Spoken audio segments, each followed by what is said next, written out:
Halo anak-anak Sisma, kembali lagi di pembelajaran online biologi. Hari ini kita akan membahas mengenai metode ilmiah. Yuk simak video ini. Metode ilmiah merupakan suatu proses keilmuan untuk mendapatkan pengetahuan secara sistematis melalui bukti fisik. Adapun tujuan daripada metode ilmiah adalah untuk memecahkan suatu permasalahan sehingga diperoleh kebenaran yang objektif serta dihasilkannya suatu kesimpulan yang didukung oleh bukti-bukti dan tersusun secara sistematis. Ciri-ciri metode ilmiah. Yang pertama, bersifat ilmiah. Artinya, penelitian bersifat rasional dilakukan melalui prosedur yang sistematis dengan menggunakan fakta yang diperoleh secara valid dan kebenarannya bersifat objektif. 2. Bersifat logis, artinya dapat memberikan argumentasi ilmiah, kesimpulan yang dibuat secara rasional berdasarkan bukti-bukti yang tersedia. Ketiga, memberikan kontribusi, artinya bahwa penelitian harus mengandung kontribusi atau nilai tambah teknologi yang ada. 4. Analisis, artinya bahwa suatu penelitian harus menunjukkan adanya proses yang tepat untuk mengidentifikasi masalah dan menentukan metode untuk pemecahan masalah. Kelima, bersifat konseptual, artinya proses penelitian dijalankan dengan pengembangan konsep dan teori agar hasilnya dapat dipertanggungjawabkan. 6. Bersifat empiris, artinya metode yang dipakai berdasarkan pada fakta di lapangan. Langkah-langkah metode ilmiah. M. Merumuskan atau identifikasi masalah. O. Observasi atau pengamatan. H. Hipotesis atau dugaan sementara. E. Eksperimen atau percobaan. K. Kesimpulan. Jadi, simpelnya ingat MOHEC. Ingat MOHEC ya.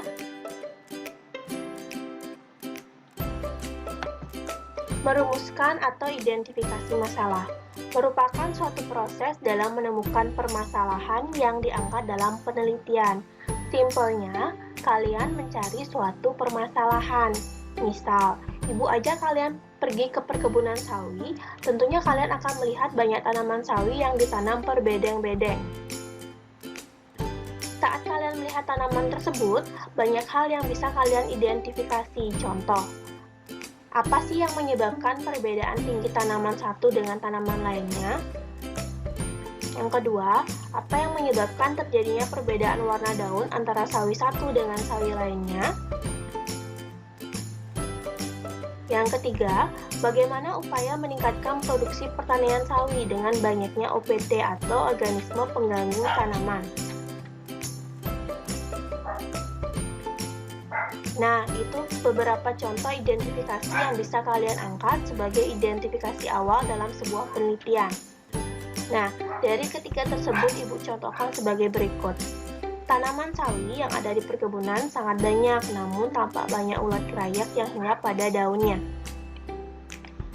Populasi ulat yang semakin banyak tentunya akan merugikan kualitas sawi itu sendiri, karena dengan daun yang berlubang dapat menurunkan permintaan pembeli, alhasil petani tersebut dapat mengalami kerugian. Para petani pun kadang kewalahan, sehingga tidak jarang mereka menggunakan pestisida kimia dengan dosis yang besar. Hal ini tentunya akan berdampak terhadap keseimbangan alam kita, yang menyebabkan terjadinya pencemaran di mana-mana, hama menjadi resisten, musuh alami ikut terbunuh, bahkan dapat menyebabkan biomagnifikasi atau akumulasi zat beracun pada konsumen tertinggi dalam rantai makanan, sehingga ini berdampak bagi manusia yang mengkonsumsinya. Melihat pertimbangan di atas, alih-alih menggunakan biopestisida pun semakin digalakan karena jauh memiliki keuntungan terhadap alam. Nah, pada video kali ini, Ibu merencanakan menggunakan buah maja ya sebagai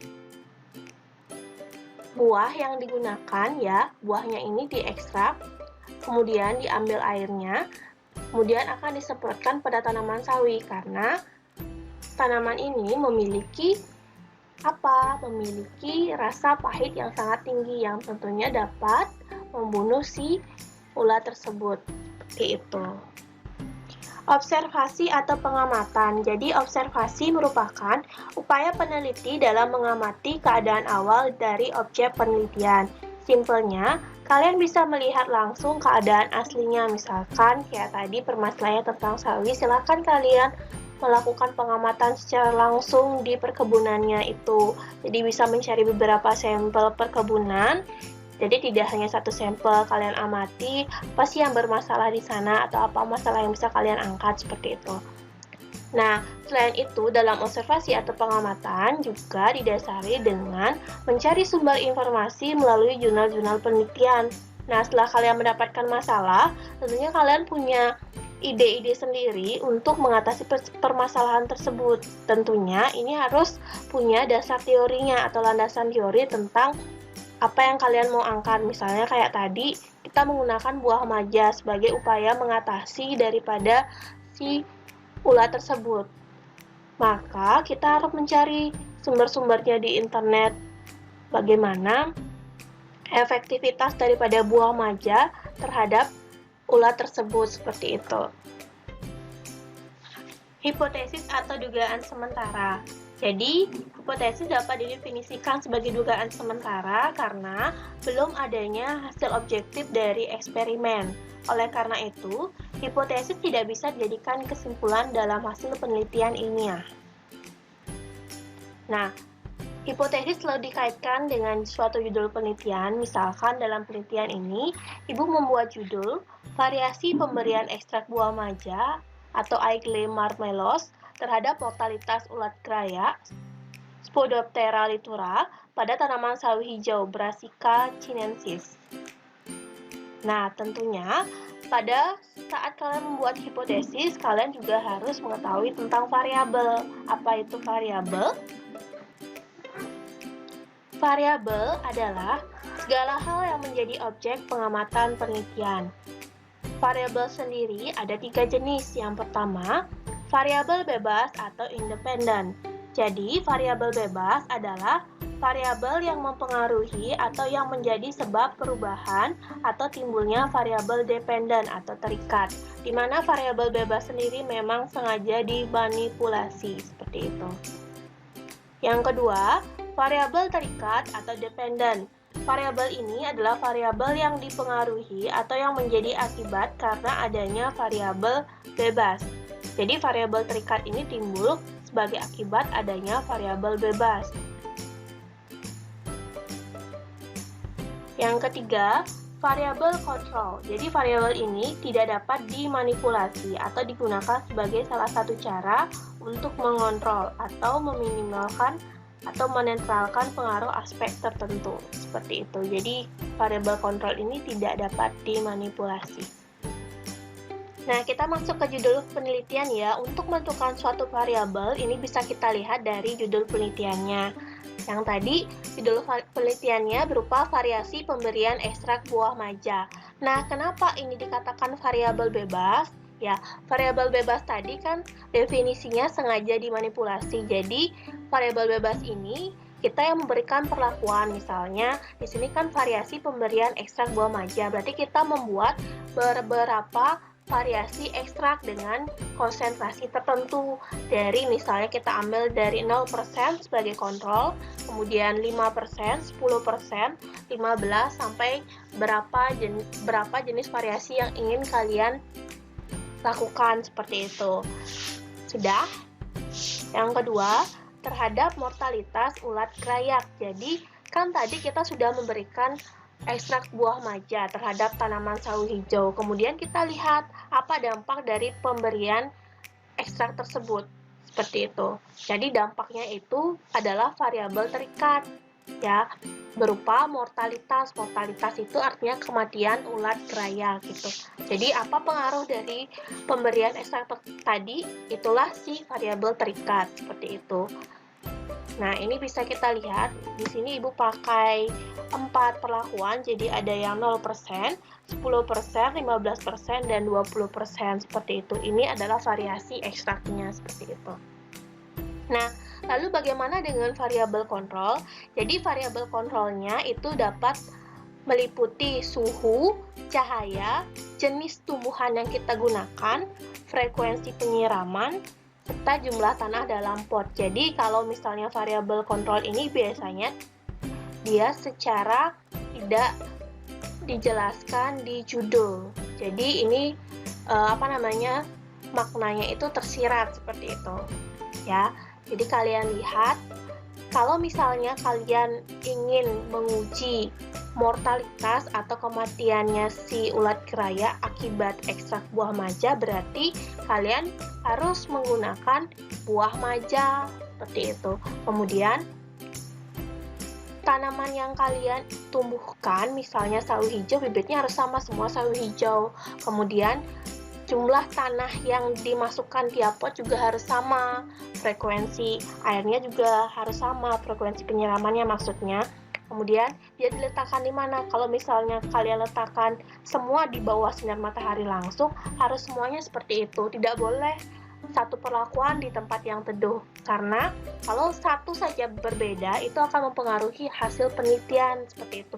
Misalkan yang konsentrasi 10% atau 0% Ibu taruh di tempat yang teduh, sedangkan 15-20 Ibu letakkan di tempat yang langsung terkena cahaya matahari. Tentunya judul penelitian kita berubah, bukan variasi pemberian ekstrak lagi, tapi pengaruh cahaya terhadap pertumbuhan tanaman seperti itu. Bisa dipahami? Nah, anak-anak, setelah tadi kita sudah belajar tentang variabel, kita lanjutkan ke hipotesis atau dugaan sementara. Ini untuk judulnya. Nah, hipotesis itu ada dua, hipotesis 0 dan hipotesis H1. Hipotesis 0 adalah hipotesis yang menyatakan tidak adanya hubungan antara variabel bebas dengan variabel terikat. Sedangkan kalau hipotesis 1 berarti kebalikannya, ada hubungan antara variabel bebas dengan variabel terikat. Ya, misalkan dalam judul penelitian ini kita bisa membuat hipotesis 0, tidak ada perbedaan mortalitas ulat kerayak akibat variasi pemberian ekstrak buah maja. Kemudian hipotesis satunya, ada perbedaan mortalitas ulat kerayak akibat variasi pemberian ekstrak buah maja. Dalam suatu penelitian, tentunya kita mengharapkan hipotesis H1 yang diterima, sedangkan hipotesis 0 yang ditolak, karena kita menginginkan dalam suatu penelitian adalah memberikan efek, yaitu misalkan dalam penelitian ini kita mengharapkan ada perbedaan mortalitas, berarti pemberian ekstrak buah maja itu efektif terhadap mortalitas si ulat kerayak seperti itu. Ketika hipotesis H1 diterima, H0 akan ditolak seperti itu. Eksperimen atau percobaan merupakan suatu bentuk percobaan yang dilakukan untuk menganalisis permasalahan yang ingin diidentifikasi. Eksperimen yang umum dilakukan adalah rekayasa penciptaan ulang. Dengan kata lain, peneliti meniru proses terjadinya permasalahan yang diteliti atau melakukan yang namanya ATM, amati, tiru, dan modifikasi. Nah, setelah kalian melakukan eksperimen, selanjutnya data yang kalian sudah dapatkan akan dianalisis. Nah, cara menganalisis data biasanya kalian harus membuat tabel terlebih dahulu, kemudian membuat grafik, ya. Jadi jenis grafiknya biasanya memakai grafik garis atau batang, jadi memudahkan kalian untuk mengetahui pengaruhnya setelah misalnya perlakuannya berlangsung selama 1 bulan atau berapa minggu, itu bisa kalian amati melalui perubahan grafik ya. Jadi perubahan grafik itu menandakan angka mortalitas atau angka kematian daripada si ulat kerayak. Kemudian biasanya kalau di kuliah itu kita juga menggunakan analisis, yaitu analisis SPSS atau statistik seperti itu.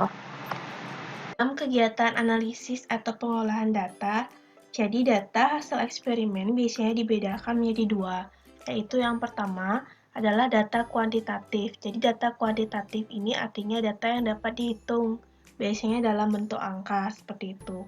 Nah, yang dalam bentuk angka di sini dimaksud, misalnya kalau kita buat percobaan itu berupa pertumbuhan tinggi tanaman, itu kan bisa berupa angka, bisa 12 cm dan sebagainya. Lebar daun juga demikian, seperti itu. Kemudian untuk data kualitatif, jadi data kualitatif ini biasanya hasil eksperimen itu berupa data deskripsi. Jadi deskripsinya seperti ini.